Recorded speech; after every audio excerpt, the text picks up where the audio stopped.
Vegetable full സമീകൃത ആഹാരം മുഖ്യ ബിഗില് കടല. നമ്മുടെ ബീഫ് അവിടെ റെഡി ആയിക്കൊണ്ടിരിക്കുക. ആ വരും. ആ മണ്ണടിക്കുന്നുണ്ട്.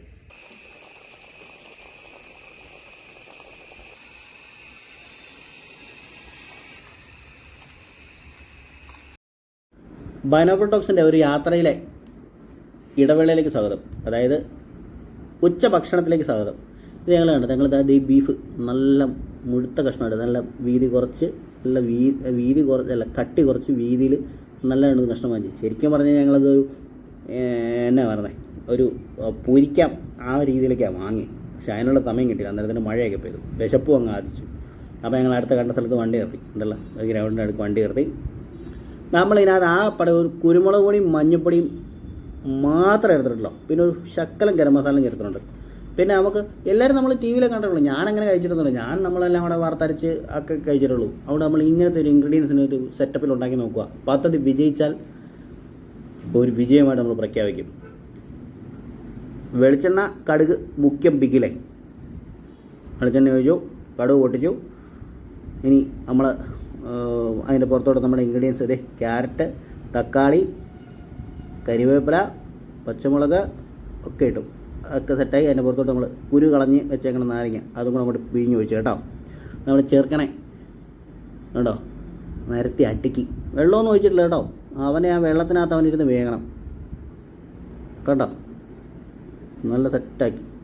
ഇതെങ്ങനെ 4 കാല് വന്നു, വേറെ 2 കാലൂടെ കാണുന്നുണ്ടല്ലോ. അത് ഞങ്ങളുടെ ക്യാമറക്കാലാണ് കേട്ടോ, ഞങ്ങളുടെ ക്യാമറമാനാണ്. പിന്നെ ഞങ്ങൾ പച്ചക്കറി പറഞ്ഞാൽ സാലഡ് മുഖ്യം. അതായത് പച്ചക്കറി കഴിക്കുന്ന ഇപ്പോഴത്തെ പിള്ളേരൊക്കെ പച്ചക്കറി കഴിക്കുന്നത് ഭയങ്കരമായിട്ട് കുറവാണെന്ന് പറഞ്ഞു കേട്ടോ. അതിൻ്റെയൊക്കെ പ്രശ്നങ്ങളുണ്ടെന്ന് പറഞ്ഞു. പച്ചക്കറി നമ്മൾ പണ്ട് മറ്റേ ചേമ്പരത്തോരനും കൂർക്കയും ചേമ്പും ഒക്കെ കഴിച്ച് വളർന്നുകൊണ്ട് നമുക്കതിനെപ്പറ്റി അറിയത്തില്ല. അതുകൊണ്ട് നമ്മൾ എവിടെ പോയാലും നമ്മൾ എന്ത് കൂട്ടുണ്ടെങ്കിലും നമ്മൾ സാലഡ് മുഖ്യം. അതുകൊണ്ട് നമ്മൾ സാലഡ് വരിഞ്ഞിട്ടുണ്ട്. ഉണ്ടല്ലോ നമ്മുടെ സ്വന്തം നമ്മുടെ നാരങ്ങ നമ്മൾ വീട്ടിൽ നിന്ന് പോയപ്പോൾ കൊണ്ടുവന്ന നാരങ്ങ കേട്ടോ. ഒന്നാമത് ഞങ്ങളുടെ നാട്ടിൽ നാരങ്ങക്കാരൻ നാരങ്ങ കൃഷി ചെയ്ത് ഫേമസ് ആയിട്ടിരിക്കുക. പിന്നെ നമ്മൾ നാരങ്ങ ഇടാൻ പറ്റുമോ? നമ്മുടെ ഗ്യാരേജ് തുറന്നു. ഇതുണ്ടോ. ഇനി ഒരു കാര്യം ചോദിച്ചോ, ഇത് ആ ഒരു കുഞ്ഞ് പീസ് നെയ്യ് നമ്മൾ വാങ്ങിയിട്ടുണ്ട്. ഇത് നല്ല അതിന് ടേസ്റ്റ് ഉണ്ട്. ബാക്കി അതൊന്നും നെയ്യില്ല കേട്ടോ. ഇനി ഒരു കാര്യം ശ്രദ്ധിക്കണം, ഇത് ഇച്ചിരിയും കൂടെ ചെറിയ കനം കുറഞ്ഞ് വാങ്ങിക്കണം കേട്ടോ. ഇത് ഇച്ചിരി കനം കൂടി പോയിട്ടുണ്ട്. അതുകൊണ്ട് ഞങ്ങൾ ഇച്ചിരി സമയം കൂടെ നമ്മളെ അവൻ ഇട്ട് സമയം മെനക്കെടുത്തിച്ചു. പിന്നെ ഞങ്ങൾ 2 വിസിലും അടുപ്പിച്ചു കേട്ടോ. അവിടെ ഇനി നമ്മുടെ ഡിഷ് സെറ്റ് ചെയ്യണം കേട്ടോ. കണ്ടോണേ, അതിന് നടുക്കിരിക്കുന്ന സാധനം ഉണ്ടല്ലോ നമ്മുടെ പരിപ്പുട. തിരുവനന്തപുരംകാരുടെ രസവട, നമ്മുടെ നാട്ടിലെ പരിപ്പുടയും ചമ്മന്തിയും ദോശയൊക്കെ പണ്ട് തന്നെ. അതുകൊണ്ട് ഞങ്ങൾ വന്ന വഴിക്ക് ചൂട് പരിപ്പുടയാണ്. ഒരു ചായയും കുടിച്ച് പരിപ്പുടയും വാങ്ങിച്ചു.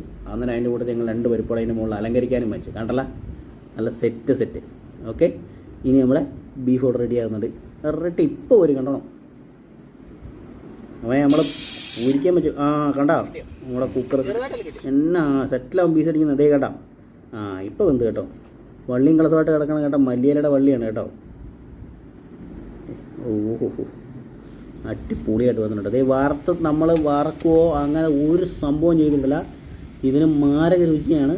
നമ്മൾ ഈ പറയുന്ന പോലെല്ലാം നമ്മൾ ശരിക്കും പറഞ്ഞാൽ നമ്മൾ ബീഫിൻ്റെ ടേസ്റ്റ് ആസ്വദിച്ചിട്ടുണ്ടോ എന്ന് എനിക്കറിയത്തില്ല. ഇത് നല്ല ഒന്നാന്തര ടേസ്റ്റാണ്. നിങ്ങൾ വേണേൽ വെച്ച് നോക്കിയോ. വെച്ച് നോക്കിയിട്ട് വായി വെള്ളം വന്നിട്ട് പറയാനും പറ്റുന്നില്ല. ആഹാ. പിന്നെ ശ്രദ്ധിച്ചോണം, നമ്മൾ പറഞ്ഞ കാര്യം ശ്രദ്ധിച്ചോണം.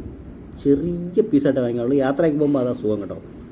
അടിപൊളിയാണ്. അപ്പം ഇന്നത്തെ ലഞ്ച് ഇങ്ങനെ ഇതും കഴിച്ചിട്ട് വേണം നിങ്ങൾക്ക് അടുത്ത സ്ഥലത്തോട്ട് യാത്ര ചെയ്യാൻ. ഓക്കെ, അപ്പം റെസിപ്പിയുടെ അഭിപ്രായമൊക്കെ പറയണേ. ബൈ.